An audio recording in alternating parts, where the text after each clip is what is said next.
అంకిత, రాజు వీళ్ళిద్దరూ తెలుసు కదా! తెలుసండి. తెలుసు. చాలా దగ్గర నుంచి వాళ్ళతో మీరు ట్రావెల్ చేశారు. ఈ కపుల్‌ని చూసినప్పుడు ఏమనిపించేది మీకు? చాలా అంటే చాలా మంచి కపుల్, క్యూట్ కపుల్ యాక్చువల్‌గా. ఎందుకంటే ఆహ్, ఫంక్షన్స్‌లో ముఖ్యంగా మేము మా కమ్యూనిటీ ఫంక్షన్స్ ఉంటాయి కొన్నిట్లో, ఒకటి రెండిట్లో నేను చూసాను వాళ్ళని. అండ్ వాళ్ళ మధ్య ఉన్న chemistry I really like praised అనమాట. ఎందుకంటే మా కమ్యూనిటీ ఫంక్షన్స్‌లో డాన్సెస్ నార్మలే. సో, అందులో ఆహ్, చాలా మంచి డాన్సర్ అంకిత. డాన్స్ ఏసేది కొన్ని సాంగ్స్‌కి వాటిలకి. ఎందుకు చెప్తున్నానంటే నా సొంత ఎక్స్‌పీరియన్స్ గూడా ఒకటుంది. ఒకసారి ఒక ఫోటో షూట్‌కి నా ఫ్రెండ్ ఒకాయన న్యూయార్క్ నుంచి వచ్చాడు, మ్యాక్ అని. తను ఫోటో షూట్స్ చేసేటప్పుడు నన్ను, నా పార్ట్నర్‌ని చేస్తా అన్నాడనమాట. అక్కడ ఎగ్జిబిషన్‌లో పెడతా అని. తను నాది సింగిల్ పిక్స్ తీసుకున్నాడు. అట్లా నా పార్ట్నర్‌ది గూడా తీసుకున్నాడు. మా ఇద్దరిది కలిపి తీసుకున్నాడు. ఇద్దరిది కలిపి తీసుకున్నప్పుడు తనేమన్నాడంటే, ఒక 2 పిక్స్ తీసుకున్నాక, "రచన ఒకసారి ఇట్లా రా" అన్నాడు. ఏంటి అనంటే, "కెమెరాలో చూడు నువ్వు సింగిల్‌గా ఉన్నప్పుడు నీ ఫేస్ ఎలా ఉంది? మీ ఇద్దరు కలిసినప్పుడు చూడు ఎంత అంటే నువ్వెంత హ్యాపీగా ఉన్నావు నీ ఫేస్‌లో కనిపిస్తుంది." అది నా మైండ్‌లో రిజిస్టర్ అయింది యాక్చువల్‌గా. ఈ ఫంక్షన్స్‌లో అంకిత డాన్స్ చేసేటప్పుడు నేను ఒక్కసారి అంకితని చూసాక రాజు వైపు చూసాను నేను. He is so happy. You know Ankita dance చేస్తుంటే అంటే ఒక ప్రౌడ్‌లా ఫీల్ అవుతున్నాడు. అంటే నా వైఫ్ చూడు ఎంత మంచి డాన్సరు, ఎంతమంది ఇట్లా చూస్తా ఉన్నారు చూడు, అందరికన్నా బెస్ట్ డాన్సర్ గదా అని. So, that comes from a like హార్ట్‌లో ఆ ప్యూర్ లవ్, ఆ ఎఫెక్షన్ ఉన్నప్పుడే వస్తుంది. So, they are beautiful couple actually. తర్వాత మళ్ళీ ఎప్పుడైనా కలిసారా? ఈ మధ్య కాలంలో మాట్లాడారా అంకితతో గాని చాలా ఏదైనా? తక్కువ. చాలా హ్మ్. తక్కువ. But yeah! అదే వాళ్ళు చాలా దగ్గరగా ఉన్నారు. యాహ్! అయితే అంకిత, రాజు పెళ్లి మీ కమ్యూనిటీకి ఓ మంచి మెసేజ్ ఇచ్చింది. మీ కమ్యూనిటీకే కాదు సొసైటీకి కూడా. ఒక నార్మల్ అబ్బాయి వచ్చి ఒక ట్రాన్స్‌జెండర్‌ని పెళ్లి చేసుకోవడం, అది కూడా వాళ్ళిద్దరి పెళ్లి కూడా చాలా జరిగింది. హ్మ్. అయితే అప్పుడు మీరందరూ ఏమనుకున్నారు? కమ్యూనిటీలో ఖచ్చితంగా దీని మీద ఓ డిస్కషన్ అయితే జరిగిందిగా. మనకు కూడా మంచి రోజులొచ్చాయి. మనల్ని యాక్సెప్ట్ చేయడానికి ఇలా వస్తున్నారు అనే దాని మీద ఓ డిస్కషన్ జరిగి ఉంటుంది కదా! టు బీ ఫ్రాంక్, యాక్చువల్‌గా వాళ్ళు పెళ్ళైనప్పుడే నన్ను పిలిచారు యాక్చువల్‌గా. హ్మ్. ఇంటర్వ్యూ చేద్దాం అంకిత రాజ్ మీద అని. బట్ లైక్ అప్పుడు నాకు టైం లేకుండే. But yeah! ఆ తర్వాత ఇప్పుడు వాళ్ళు అంటే లేరు. కలిసి లేరు. బట్ ఇప్పుడు చేయాల్సొచ్చింది. బట్ ఈ ఈ జంటలు ఏదైతే ఉన్నారో ట్రాన్స్‌జెండర్ కమ్యూనిటీతో ముఖ్యంగా కలిసి జీవిస్తున్న పార్ట్నర్స్ గురించి గానీ, లేదా ఈ రిలేషన్‌షిప్స్ గురించి గానీ, ఎప్పుడూ మాట్లాడాలని నాకుండే. ఎందుకంటే it's not only community topic. It's also a legal topic and it's also a social topic కదా! అంటే మేము సమాజంలో ఉన్నాము. సమాజంలో గూడా జంటలున్నారు. ఆడ, మగవాళ్ళున్నారు. అలాగా మా ట్రాన్స్ వాళ్ళతో జీవించే వాళ్ళున్నారు. ట్రాన్స్ వాళ్ళలో మళ్ళీ ట్రాన్స్ మహిళలున్నారు. ట్రాన్స్ పురుషులు గూడా ఉన్నారు యాక్చువల్‌గా. ఆహ్, ఈ ఇప్పుడిప్పుడే ట్రాన్స్‌జెండర్ రైట్స్ అనే వాటిల గురించి 2014 నుంచి మనం మాట్లాడుకోవడం స్టార్ట్ చేసాం. సుప్రీం కోర్ట్ జడ్జిమెంట్ తర్వాత మాట్లాడుకోవడం స్టార్ట్ చేసాం. ఓపెన్‌గా బయటికి రావటం, విజిబిలిటీ కూడా పెరిగింది కదా! 2014 ముందున్న పాపులేషన్ విజిబిలిటీ కన్నా ఇప్పుడు చాలా ఎక్కువయింది. సో, ఇప్పుడు ఈ రిలేషన్‌షిప్స్ గురించి కూడా మాట్లాడుకోవాల్సిన బాధ్యత కూడా పెరిగింది యాక్చువల్‌గా. ఇదెందుకంటున్నానంటే సేమ్ సెక్స్ మ్యారేజ్ అదే అంటే మ్యారేజ్ ఈక్వాలిటీ పిటిషన్ ఏదైతే సుప్రీం కోర్ట్‌లో వేశారో, అది సుప్రీం కోర్ట్ కూడా అన్నది ఏంటనంటే, ఇప్పుడు అప్పుడే ఈ రైట్స్ రావు మీకు అని పక్కన పెట్టడం జరిగింది యాక్చువల్‌గా. అప్పుడు ట్రాన్స్‌జెండర్ యాక్టివిస్టులందరూ మేము ఆలోచించిందేంటంటే, సుప్రీం కోర్ట్‌లో ఇది మనం అంటే ఇది ఫెయిల్ కాదు. అంటే వాళ్ళు ఎత్తి చూపిస్తున్నారు సిస్టమ్స్‌లో, సోషల్ సిస్టమ్స్‌లో ఉన్న లోటుపాట్లు. మీకిప్పుడు ఇవ్వటానికి ఏం లేదు. బట్ కానీ ప్రిపేర్‌గా లేదు సొసైటీ అనేసి ఇక్కడ హిందూ మ్యారేజ్ చట్టం ఉంది, ముస్లిం మ్యారేజ్ చట్టం ఉంది, క్రిస్టియన్ మ్యారేజ్ చట్టం ఉంది. ఏవిటిని మార్చమంటారు? అంటే మీకంటూ ఒక మ్యారేజ్ రైట్స్ ఇస్తే ఇవన్నీ గూడా డిస్కషన్‌లోకొచ్చినియి. అప్పటికి కూడా ఎవరైతే మెయిన్ లీడర్స్ ఉన్నారో లాయర్స్, ఇద్దరు లెస్బియన్ కపుల్స్ అరుంధతి, కర్జు వీళ్ళు ఆహ్, వాళ్ళు దే ఆర్ లైక్ వాళ్ళు సుప్రీం కోర్ట్‌లో అది లైవ్ టెలికాస్ట్ చేశారు యాక్చువల్‌గా. అప్పుడు ఇట్స్ సో పవర్‌ఫుల్ వాళ్ళ ఆర్గ్యుమెంట్స్ ఏంటినంటే, వేరే సిస్‌జెండర్ కపుల్ తోటి ఆడ, మగవాళ్ళు ఒకవేళ ఫ్యామిలీగా ఫార్మ్ అయితే, వాళ్ళ పిల్లలుంటారు. వాళ్ళకంటూ ఒక సోషల్ సెక్యూరిటీ ఉంటుంది. వాళ్ళు ఇల్లు రెంట్‌కి ఇస్తారు వాళ్ళకి ఈజీగా. ఇన్స్యూరెన్స్ పాలిసీ ఉంటుంది. బ్యాంక్ అకౌంట్ ఇవన్నీ ఈజీగా అయిపోతాయి వాళ్ళకి. బట్ అదే అంత ఈజీగా ఎల్‌జిబిటిక్యూఐ వాళ్ళు ఒకవేళ పెళ్లి చేసుకున్నా లేదా రిలేషన్‌షిప్‌లో ఉన్నా వాళ్ళకి అలాంటి ఫెసిలిటీస్ దొరకవు.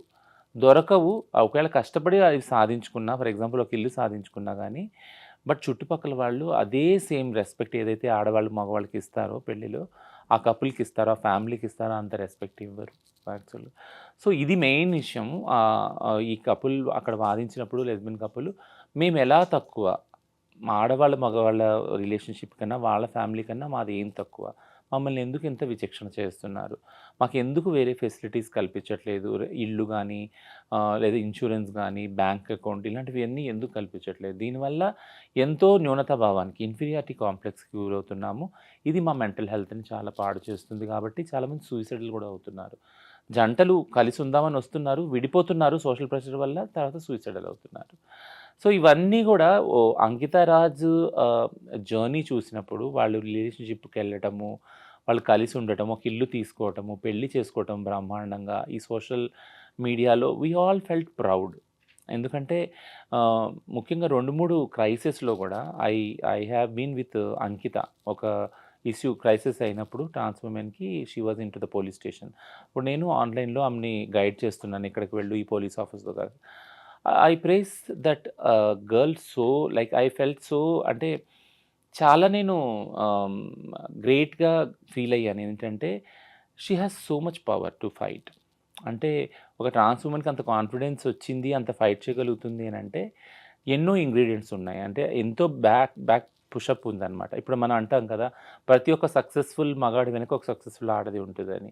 ఖచ్చితంగా అప్పుడు నాకు అనిపించింది అంకిత వెనక రాజు ఉన్నాడని. అప్పుడు అందుకే తను కాన్ఫిడెంట్‌గా వచ్చి తన కమ్యూనిటీ కోసం కొట్లాడటానికి ముందొచ్చి పోలీస్ స్టేషన్‌లో 30, 40 మందిని తన వెంట పెట్టుకొని వెళ్లి ధైర్యంగా మాట్లాడి అప్పటికప్పుడు యూట్యూబ్ వీడియో చేసి పెట్టింది యాక్చువల్‌గా. ఇన్‌స్టాలో లైవ్ వెళ్ళింది. I felt so proud. ఇట్లాంటి వాళ్ళు కదా కమ్యూనిటీలో ముందుకు రావాలి, రైట్స్ గురించి కొట్లాడాలి అనేసి నన్ను చాలా ఇంప్రెస్ అయ్యాను యాక్చువల్‌గా. అప్పుడు నేను మాట్లాడినప్పుడు కూడా చాలా ఇంప్రెస్ అయ్యాను. సో, థింగ్ ఏంటంటే if you are happy as a person, happiness అనేది ఎక్కడొస్తుంది అంటే యాక్సెప్టెన్స్ నుంచి వస్తుంది. అంకిత, రాజ్ మధ్య ఒక ప్రేమ రిలేషన్‌షిప్ ఏదైతే ఉందో అది ఇది ఈక్వల్ యాక్సెప్టెన్స్ నుంచి వచ్చింది బ్యాక్‌గ్రౌండ్ నుంచి. So, that's a beautiful acceptance. అంటే స్టీరియోటైప్ జెండర్‌ని క్రాస్ చేసుకొని ఆడైనా, మగైనా నీ సెక్షువాలిటీ ఏదైనా గానీ అవన్నీ పక్కన పెట్టి నువ్వు ఒక మనిషివి, నేను ఒక మనిషిని, మనిద్దరం కలిసి జీవిద్దాం. ఒక చోట జీవిద్దాము. బ్యూటిఫుల్ లైఫ్‌ని మనం డిజైన్ చేద్దామని వాళ్ళ ఏదైతే సంకల్పం ఉందో that itself is a very beautiful thing కదా! అది మెయిన్ స్ట్రీమ్ స్టీరియోటైపింగ్‌కి అగైనెస్ట్‌గా వెళ్ళి ఛాలెంజ్ చేసి వాళ్ళకి చూపించిన రిలేషన్‌షిప్ అది. And we must all praise that relationship. Yeah! Ankita Raj పెళ్లి అనేది ఒక న్యూస్ ఎంత అయిందో, ఇప్పుడు వాళ్ళిద్దరూ సెపరేట్ అవ్వడం కూడా ఓ పెద్ద డిస్కషన్ అయితే దీని మీద నడుస్తుంది. హుహు. అయితే అంకిత రాజ్ ఎందుకు విడిపోయారనే దాని మీద ఎవరికీ కూడా ఒక క్లారిటీ రావట్లేదు. అయితే ఎందుకు వీళ్ళు వెళ్ళిపోయారు, విడిపోయారు అనే దాని గురించి చాలామంది తెలుసుకోవాలనుకుంటున్నారు. నిన్న తను ఒక వీడియో పెట్టింది. నేను ఈ ఇల్లు ఖాళీ చేసి కొత్త ఇంటికెళ్తున్నాను. 7 ఏళ్ళు ఇందులో ఉన్నాను. ఈ ఇల్లు నాకు చాలా గుడ్ మెమరీస్ ఇచ్చింది. లవ్లీ మెమరీస్ ఉన్నాయి నాకు. అలాగే కొంత సాడ్ గూడా ఇచ్చింది అని జెప్పేసి తను చెప్తుంటే అందరికి అర్థమైపోయిందనమాట. ఆ సాడ్ ఏంటి అనేది. వీళ్ళిద్దరూ ఎందుకు విడిపోయారు? రీజన్స్ ఏంటంటారు? సో, రీజన్స్ అనేవి పర్సనల్ రీజన్స్ యాక్చువల్‌గా. వాళ్ళు అంటే అది బయట పెట్టలేదు. బట్ ఈ రిలేషన్‌షిప్ వాళ్ళు అంటే బ్రేకప్ అనను. అంత పెద్ద మాట కూడా వాడను. బట్ వాళ్ళు వేరు వేరుగా జీవించాలి అనుకుని నిర్ణయం తీసుకున్నప్పుడు అంకిత వీడియో చేసి పెట్టింది ఇన్‌స్టాలో. And it's and I have all respect to this women. Because ఎందుకంటే నేనెప్పుడు చెప్తాను ఇంటర్వ్యూస్‌లో ఆడ మగవాళ్ళు కూడా ఒక డిసిప్లిన్ ఉండదు రిలేషన్‌షిప్స్‌లో కదా! ఆహ్, పెళ్లి చేసుకోవడం గానీ, కలిసి జీవించడం గానీ అనుకుంటారు, ఉంటారు. బట్ అనుకున్నప్పుడు ఉన్న ఆ ఎనర్జీ, ఆ డిసిప్లిను విడిగా బతుకుదాం అనుకున్నప్పుడు కనపడదు యాక్చువల్‌గా. ఆ ఇంట్రెస్ట్ గూడా కదా! బట్ ఉండాలి. సో, ఈ టర్మ్స్ తోటి మనిద్దరం కలిసి జీవిద్దాము. ఒకవేళ టర్మ్స్ వర్కౌట్ అవ్వకపోతే మీరు మీ దారిలో, నేను నా దారిలో వెళ్ళిపోయి మనం హ్యాపీగా జీవించొచ్చు. ఇద్దరి ఆలోచనలు కలవట్లేదు గాబట్టి, మనోభావాలు కలవట్లేదు గాబట్టి. సో, ఆ అండర్‌స్టాండింగ్ ఈ కపుల్‌లో కనపడింది యాక్చువల్‌గా. వేరుగా జీవిద్దాం అనుకోని ఆమె చేసి, లేదు నేను విడిగా జీవించాలనుకుంటున్నాను, తను విడిగా జీవించాలనుకుంటున్నాను. అండ్ ఈ అబ్బాయి గూడా చాలా రెస్పెక్ట్‌గా పెట్టాడు. నేను అంటే మేము కలిసి ఉండట్లేదు ప్రస్తుతానికి. బట్ ఫ్యూచర్‌లో ఛాన్సెస్ ఉందేమో కలవటానికి. అది మాత్రం నేను ఓపెన్‌గా ఉంచుతున్నానని. ఎంత బ్రాడర్ పర్స్పెక్టివ్ హ్మ్. వీళ్ళది గదా! I praise really both of them. అంటే ఆ విజ్ఞతని మీరు చూపించగలిగారు. అంటే ఏదైతే మీరు సమాజానికి మీ పెళ్లి ద్వారా మీ living relationship let it be a short span అయినా గాని చూపించారు ఒక పద్ధతిని. వేరుగా జీవించడంలో గూడా ఆ డిసిప్లిన్‌ని I really praise both of them. So, ఆ పర్సనల్ రీజన్‌కి వెళ్తే వాళ్ళిద్దరికీ తెలుసు. ఆ స్పేస్ గూడా మనది కాదు గాబట్టి దాన్ని ఆక్యుపై చేయొద్దు. వాళ్ళకే వదిలేద్దాం అది.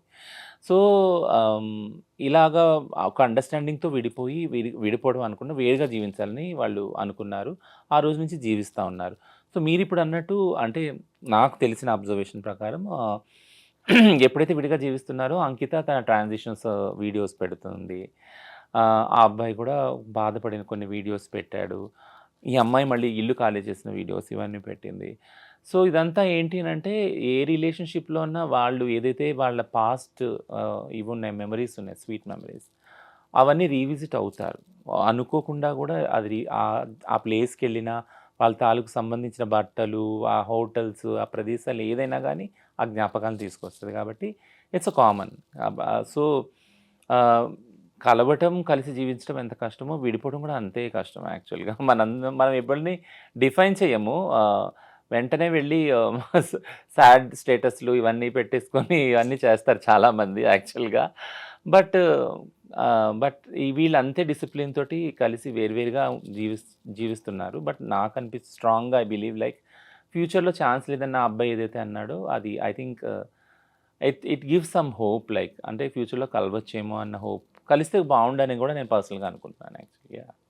రచన, నేను అంకిత అండ్ రాజ్ వీళ్ళిద్దరూ కలిసి ఇచ్చిన ఇంటర్వ్యూస్ చాలా చూసాను. ఏవి చూసినా నాకు రాజ్ చాలా మెచ్యూర్డ్‌గా, లవ్లీ బాయ్ అన్నట్టుగా అనిపించేది. తను బ్రాడ్ మైండెడ్ అని కూడా. అయితే ఆయన అంకితను పెళ్లి చేసుకునేటప్పుడు కూడా వాళ్ళ ఫ్యామిలీ వద్దనే ఉంటుంది. హ్మ్. అయితే ఈ తర్వాత రోజుల రిలేషన్ తర్వాత ఇదే సొసైటీ, ఇదే ఫ్యామిలీ మళ్ళీ అతన్ని ఫోర్స్ చేసుంటదా? ఆయన ఇన్‌ఫ్లూయెన్స్ అయ్యుంటాడంటాడా? ఇది కూడా ఒక కారణం కావచ్చు కదా! బట్ నేను అదర్ వే అనుకుంటున్నాను యాక్చువల్‌గా. To be surprised. ఏమనుకుంటున్నారు మీరు? ఏమనుకుంటున్నానంటే తనుని ఫోర్స్ చేసారా? లేదా ఆ అంకిత రియలైజ్ అయిందేమో అనుకుంటున్నాను. సీ ఇప్పటికొచ్చి అంకిత నుంచి ఎట్లాంటి నెగెటివ్ ఫీడ్‌బ్యాక్ ఆ అబ్బాయి గురించి రాలేదు. ఈవెన్ ఆ అబ్బాయి నుంచి కూడా రాలేదు ఆ అమ్మాయి గురించి. బట్ ఈ జర్నీలో అంకితకి అనిపించిందేమో అంటే ఆహ్, నాతో ఎంత సేఫ్‌గా రాజు ఫ్యూచర్ ఉంటుంది, లైఫ్ ఉంటుంది. ఎందుకంటే ఒక ట్రాన్స్ విమెన్‌తో జర్నీ అనేది itself is a very toughest thing. నార్మల్‌గా ఒక పవర్‌ఫుల్ విమెన్ తోటి ఒక man journey it's always a toughest journey కదా! యెస్. ఆడవాళ్ళు ఎవరైతే పవర్‌ఫుల్ స్ట్రాంగ్ పొజిషన్‌లో ఉంటారో who will stand for their ethics and their abilities and skills వాళ్ళతో ఉండే మగవాళ్ళు ఆటోమేటిక్‌గా కొద్దిగా ఇన్‌సెక్యూరిటీ, ఇన్ఫీరియర్ ఫీల్ అవుతారు కదా! So Raj yeah! అదే ఇన్ఫీరియారిటీ యాహ్! రాజ్ వచ్చిందంటారా ఫీల్ రాజ్‌కి? అయ్యాడని నేను అనను. రాజ్ ఫీల్ అయ్యాడని అస్సలు అనను నేను. రాజ్ కూడా చాలా యాక్సెప్ట్ చేసే అబ్బాయి. హ్మ్. కాబట్టి మీరన్నట్టు వీడియోస్‌లో ప్రైజ్ చేశాడు. ఆ హ్మ్. అమ్మాయిని ప్రైజ్ చేశాడు. ఆ రిలేషన్‌షిప్‌ని మెచ్యూర్‌గా ప్రెజెంట్ చేశాడు మీడియా ముందు. సో, రాజ్ ఇన్‌సెక్యూర్ ఫీల్ అయ్యాడని నేనెప్పుడు అనను. పిరికివాడని అస్సలు అనను నేను. బట్ థింగ్ ఏంటంటే అంకిత ఆలోచించుండొచ్చు. ఫ్యూచర్ ఈ రిలేషన్‌షిప్ వల్ల రాజ్ ఫ్యూచర్ ఎఫెక్ట్ అవుద్దేమోనని. అంటే కొంచెం జర్నీ అయినాక కొన్ని క్వెషన్స్ వస్తాయి ఆ రిలేషన్‌షిప్. ముఖ్యంగా ట్రాన్స్, సిస్, హెటెరోనార్మేటివ్ రిలేషన్‌షిప్ ఎప్పుడైతే ఉంటుందో వాళ్ళ మధ్య ఒక ఛాలెంజ్ ఏదొస్తుందంటే పిల్లలు పుట్టరు కదా వీళ్ళకి. పిల్లలు పుట్టినప్పుడు ఆహ్, ఎవరు కేర్ టేకర్ ఉంటారు ముసలి వయసొచ్చాక ఈ రిలేషన్‌షిప్‌లో. ఇది ఎల్‌జిబిటీ కపుల్స్‌లో ఎప్పుడూ ఉండే ఛాలెంజ్ ఒకటి. Question mark actually. ఈ క్వెషన్‌కి ఆన్సర్ దొరకదు యాక్చువల్‌గా. ఎందుకంటే మామూలు సిస్‌జెండర్ కపుల్‌లో గూడా పిల్లలు లేని వాళ్ళని ఎవరు చూస్తారు? ఎవరు చూడరు. పిల్లలున్నోళ్ళు గూడా ఆ పిల్లలు చూస్తారని నమ్మకం గూడా లేదు గదా! మనకి. సారీ. సో, అదే విధంగా ఎల్‌జిబిటీ కపుల్స్‌లో అయితే పిల్లలే లేరు. అడాప్ట్ చేసుకోవాలి మహా అయితే. అడాప్ట్ చేసుకున్నోళ్ళు గూడా చూస్తారా లేదా? సో, ఇదంతా కూడా ఉంది. సో, ఆ సెక్యూరిటీ ఏదైతే ఉందో ఆ రిలేషన్‌షిప్‌లో సేఫ్టీ ఫీల్ అవ్వనప్పుడు, ఒకళ్ళ గురించి ఒకళ్ళు అమితంగా ప్రేమించుకున్నప్పుడు అంటే ఇప్పుడు నా తర్వాత ఎవరు చూస్తాను నేను? ఫర్ ఎగ్జాంపుల్ మా అమ్మ ఉండేది. మా అమ్మ ఎప్పుడూ ఒక బాధపడేది ఏంటనంటే, నా కొడుకు అదే ఇలా ట్రాన్స్‌గా మారాడు. నేను చనిపోయాక ఎవరు కేర్ చేస్తారు అనేది బాధపడేది మా అమ్మ. సో, అదే బాధ ఒక ప్యూర్ లవ్‌లో తీసుకున్నప్పుడు అమ్మ love is the universal love కదా! Unconditional love. అట్లా ఒక రిలేషన్‌షిప్‌లో తీసుకున్నప్పుడు ఇప్పుడు నేను అంకిత వైపు నుంచి నేను ఏం ఆలోచిస్తా ఉన్నానంటే యాక్చువల్లీ నన్ను నేను పెట్టుకొని she might have thought that నేను ఒకవేళ ఈ రిలేషన్‌షిప్‌లో తిను ఒకవేళ చాలా అంటే చాలా కష్టాలను ఫేస్ చేస్తే, ఖచ్చితంగా రాజు కష్టాలు ఫేస్ చేసుంటాడు. ట్రాన్స్ విమెన్‌తో ఉండటం అంటే ఈజీ జర్నీ కానే కాదు. చుట్టుపక్కల ఉన్నవాళ్ళు డే 1 నుంచి మార్నింగ్ నుంచి మేమెంత వివక్షత ఎదుర్కొంటున్నామో, దానికి ఐదింతలు, పదింతలు వాళ్ళు ఎదుర్కొంటారు. కిందకి వచ్చినప్పుడు నేను చెప్తున్నాను నా పార్ట్నర్ ఎక్స్‌పీరియన్స్ కిందకొచ్చినప్పుడు బైక్ తీస్తా ఉంటే, "ఏంటి? ఎందుకున్నావు? ఈ రిలేషన్‌షిప్ నీకు అమ్మాయి దొరకలేదా? నువ్వు ఇంపార్టెంట్‌వా? నువ్వు మగోడివి కాదా? మగతనం లేదా?" ఇట్లాంటి క్వెషన్స్ యాక్చువల్లీ.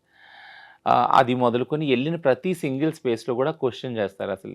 నీకు వేరే ఆడవాళ్ళు దొరకలేదా? ఇక్కడెందుకుంటున్నావు? ఇయన్నీ బ్రెయిన్ వాషింగ్ ఉంటది. బట్ దీన్నంతా మేము ఫేస్ చేయగలం యాస్ ఎ ట్రాన్స్. మమ్మల్ని అడగరు గూడా యాక్చువల్‌గా. వాళ్ళు ఫేస్ చేయగలరా?